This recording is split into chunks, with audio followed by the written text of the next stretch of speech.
Trabaho ay talagang nakakahiya. Ang istambay ko'y sa simenteryo, namumulot ng kandila. At doon ako umasinso sa kandilang pinupulot ko.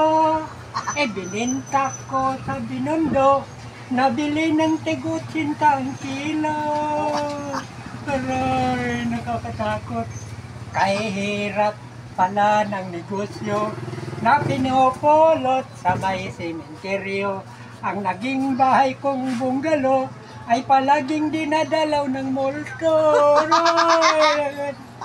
Kahit sa ang kwarto ako matulog, pintuan ko'y laging kinakalabog. Mga multo'y pumapasok at sa akin nakapalibot.